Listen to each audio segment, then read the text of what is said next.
तो ये हमारी आज विराम चिन्ह की दूसरी क्लास है। आप सभी लोग चलिए देखिए, दूसरी क्लास हमारी आ गई है विराम चिन्ह की। आज विराम चिन्ह कंप्लीट करा देंगे आप सभी को। चलिए देखिए, हमारा छठा विराम चिन्ह है निर्देशिका चिन्ह है। निर्देशिका ये इस प्रकार से होती है मेरे भाई, जब किसी व्यक्ति द्वारा कहे गए कथन को विस्तृत करने हो या व्यक्त करना हो, या फिर किसी रचना के आधार पर किसी लेखक या उसके कवि का नाम लिखना हो। जैसे उदाहरण में, मेरी पसंदीदा पुस्तक है महाभारत, रामायण, कामिनी, गीता आदि। ये जो लगा हुआ है यही निर्देशक चिन्ह है। ठीक है, चलिए आगे बढ़ते हैं। जयशंकर प्रसाद, कंकाल, तितली, आंसू, गांधी जी ने कहा था, ये हो गए हिंसा मत करो।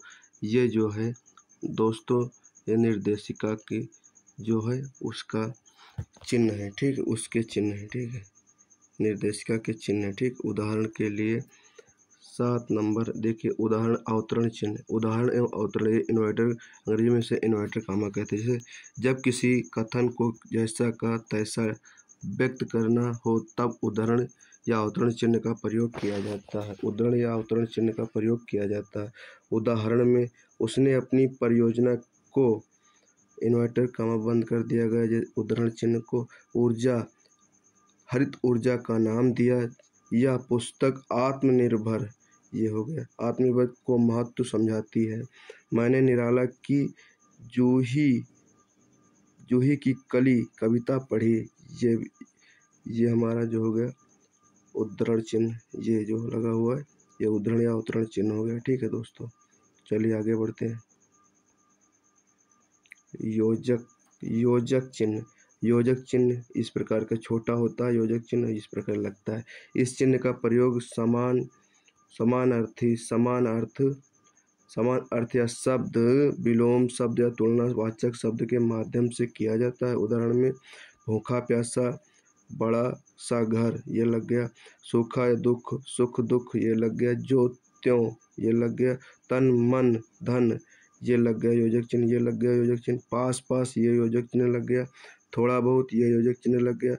जीव जंतु, ये योजक चिन्ह लग गया। माता पिता, ये योजक चिन्ह लग गया। भाई बहन, ये योजक चिन्ह लग गया। दूर दूर, ये भी योजक चिन्ह लग गया। बार बार, ये भी योजक चिन्ह लग गया। ठीक है, चलिए नेक्स्ट देखते हैं विवरण। 9 नंबर विवरण चिन्ह। विवरण चिन्ह इस प्रकार लगेगा, जब किसी कथन को विस्तार से व्यक्त करना होता है तब विवरण चिन्ह का प्रयोग होता है। जैसे उदाहरण में देखिए, उदाहरण देखिए, कृपया निम्नलिखित नियमों का पालन करें। ये विवरण का लग गई हमारी। निम्नलिखित में से किसी एक पर 250 शब्दों में निबंध लिखे, ये लग गई विवरण का। सर्वनाम के 6 भेद होते हैं, ये लग गई विवरण का। आइए नेक्स्ट के देखते हैं कोष्ठक। कोष्ठक चिन्ह ये होता है मेरे दोस्त, इन्वर्टर कामा, छोटा कामा कहते हैं इनको अंग्रेजी में। इसका प्रयोग विकल्प देखने या क्रम सूचक अंक या किसी शब्द के अर्थ को अधिक स्पष्ट करने के लिए कोष्ठक चिन्ह का प्रयोग किया जाता है। जैसे उदाहरण में, ABCD 1 2 3 4, ये रोमन अंक में जो इधर से इधर मतलब बंद कर दिया गया है, ये हमारे कोष्ठक चिन्ह होते हैं मेरे दोस्तों। चलिए आगे देखते हैं। दशहरे के अवसर पर दशानन रावण को पुतले का दहन किया गया। ये भी हमारे इन्वर्टर कामा में बंद हो जाते हैं। ये भी हमारे जो है कोष्ठक चिन्ह होते हैं। ठीक है, चलिए आगे बढ़ते हैं। क्रिया के भेद आकर्मक और सकर्मक के उदाहरण हैं, ये भी हमारे कोष्ठक हो जाते हैं। ठीक है, चलिए नेक्स्ट क्लास में देखते हैं। नेक्स्ट चिन्ह जो हमारा लागू चिन्ह होता है। लागू चिन्ह इस प्रकार से, लागू चिन्ह डॉक्टर में जैसे नुक्ता में इस प्रकार लगता है। ठीक है, चलिए देखते हैं। किसी बड़े शब्द को संक्षिप्त रूप से व्यक्त करने के लिए लागू चिन्ह का प्रयोग करते हैं। जैसे उदाहरण में देखिए, डॉक्टर को प्रोफेसर को मतलब शॉर्टकट में। Uttar Pradesh MA BA engineer, इस प्रकार से। पंडित, इस प्रकार से लगते हैं हमारे लागू चिन्ह। ठीक है, चलिए आगे देखते हैं। 12 नंबर है हमारा हंस पद या त्रुटि बोधक। जहाँ हमसे गलती हो जाती है ऊपर या नीचे लिखने के लिए इस चिन्ह का प्रयोग किया जाता है। ठीक है, वाक्य लिखते समय जब कोई शब्द या अंश छूट जाता है तब इस चिन्ह को लगाकर उस शब्द को लिखते हैं। जैसे उदाहरण में, मैंने बाजार से खरीदा यानी सामान खरीदा, तो ये चिन्ह यहाँ पर लग गया, हंस बोधक चिन्ह लग गया। राम कल दिल्ली जाएगा, दिल्ली यहाँ पर चिन्ह लगा कर बता दिया गया। ठीक है, चलिए आगे देखते हैं। आपका नेक्स्ट है 13 नंबर समानता, समानता या तुल्य सूचक चिन्ह।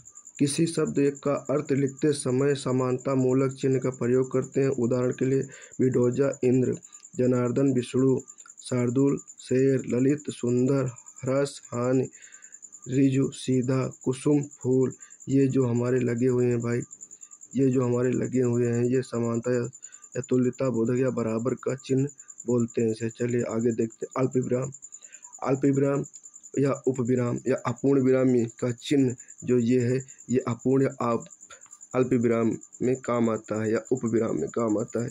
चलिए ये चिन्ह, जब किसी शब्द को अलग दर्शाया हो तब उपविराम चिन्ह का प्रयोग होता है या अपूर्ण विराम चिन्ह का प्रयोग होता है। जैसे उदाहरण में देखिए, जैसे विज्ञान वरदान या अभिशाप है, प्रदूषण एक अभिशाप है। ये जो हमारे ये चिन्ह लग गए, ये चिन्ह हमारे अपूर्ण विराम चिन्ह है या उपविराम चिन्ह है। ठीक है, आगे नेक्स्ट है हमारा 15 नंबर पुनरुक्ति सूचक चिन्ह। पुनरुक्ति सूचक ये होता है, ये ऐसे लगा देते हैं या ऐसे ऐसे कर देते हैं मेरे भाई, ये पुनरुक्ति सूचक चिन्ह होते हैं। इस चिन्ह का प्रयोग ऊपर लिखे किसी वाक्य या व्यक्ति के अंश को दोबारा लिखने के श्रम से बचने के लिए होता है। मतलब वही वाक्य बार बार लिखने के लिए हम पुनरुक्ति सूचक चिन्ह का प्रयोग करते हैं। उदाहरण, दानकर्ता राशि, ये ऐसे हो गया। सुरेश में 10 रुपये, उसी प्रकार से गीता जितने रुपये 10 रुपये लिखे तो उसी चिन्ह का प्रयोग कर दिया गया। ठीक है, पुनरुक्ति चिन्ह का प्रयोग कर दिया गया। लोप सूचक चिन्ह, लोप सूचक चिन्ह हो गया या पद लोप सूचक हो गया, चिन्ह हो गया। इस प्रकार से जो होते हैं हमारे ये छोटे छोटे बूंदी टाइप में रखे होते हैं, ये हमारे पद लोप चिन्ह होते हैं या लोप सूचक चिन्ह कहते हैं इन्हें। जब इसकी परिभाषा है, जब वाक्य या अनुच्छेद में कुछ अंश छोड़कर लिखना हो वहाँ पर लोप सूचक पद या चिन्ह होते हैं। जैसे उदाहरण में महात्मा गांधी ने, ये हमारे लोप सूचक हो गए, आंदोलन चलाया, मैं साथ चलूँगा पर, यहाँ पर आ गया लोप सूचक चिन्ह। ठीक है, चलिए आगे बढ़ते हैं। 17 नंबर में देखते हैं। 17 नंबर उच्चारण चिन्ह, ये उच्चारण चिन्ह है। ठीक है, मतलब जो उच्चारण, जैसे राम वाक्य में किस शब्द या विशेष, जब वाक्य में किसी विशेष शब्द के उच्चारण के अन्य शब्दों की अपेक्षा अधिक समय लगता है। जैसे राम यहाँ पर लग जाएगा इससे।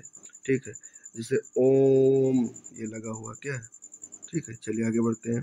समाप्ति सूचक चिन्ह, समाप्ति सूचक चिन्ह इस प्रकार समाप्ति सूचक चिन्ह लगते हैं।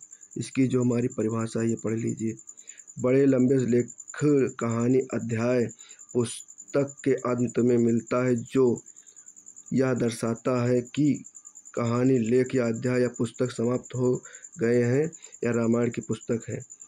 जैसे जो आखिरी में होता है, जैसे रामायण खत्म हो गई, उसमें लोप सूचक चिन्ह का प्रयोग होता है। जैसे इस प्रकार से होता है, इस प्रकार से मेरे भाई होता है, ये इस प्रकार से फिर आगे यो बना, फिर आगे बढ़ा, इस तरीके से होते हैं ये समाप्ति सूचक या लोप सूचक चिन्ह कहते हैं। चलिए ठीक, आगे बढ़िए। टीका सूचक, टीका या तारक सूचक, टीका यानी स्टार जो बना देते हैं, टीका या तारक सूचक चिन्ह कहते हैं। इसकी परिभाषा है, टिप्पणी देने के लिए या पाठ करने के लिए नीचे स्पष्टीकरण के होता है। जैसे स्पष्टीकरण, ये कागज हो गया, इस प्रकार से कागज बना हुआ, ऐसे यहाँ पर तारा हो गया तो यहाँ पर स्टार बना हुआ, इसी स्टार को टीका या तारक सूचक चिन्ह कहते हैं। चलिए आगे बढ़ते हैं। 20 नंबर हमारा अंतिम लास्ट चिन्ह है पाद चिन्ह। पद चिन्ह होता है। पद चिन्ह ये होता है मेरे भाई, अरबी या फारसी या उर्दू शब्दों में प्रयोग होता है। जैसे वकील, जिसे नुक्ता बोलते हैं, जाहिर या जमीर या अखबार, इस शब्द में पद बिंदु लगता है। ठीक है, चलिए दोस्तों, ये क्लास आप लोगों को बहुत अच्छी लगी होगी दोस्तों, या जैसी भी लगी आप लोग कमेंट करके ज़रूर बताना, और अगर अच्छी लगी तो इस चैनल को ज़रूर सब्सक्राइब कर लेना, क्योंकि ये PDF तैयार करने में और ये वीडियो बनाने में बड़ी मेहनत लगती है मेरे भाई। आप सभी को समय दिखा दूँ, 1 बज कर के, देख लीजिएगा, 1 बज कर के, समय 1 बज गया है, ये देखिए पूरा 1 बज गया है। अभी हम आपके लिए वीडियो बना रहे हैं, ये देखिए, ठीक है, ये देखिए, ठीक है। तो आप लोग हमारी मेहनत को ज़रूर देखिए और आप लोग इस चैनल को ज़रूर सब्सक्राइब करें और लाइक करें और वीडियो को कमेंट में बताएं कि वीडियो कैसी लगी, अच्छी लगी या ख़राब लगी या कैसी लगी, ठीक है। धन्यवाद दोस्तों।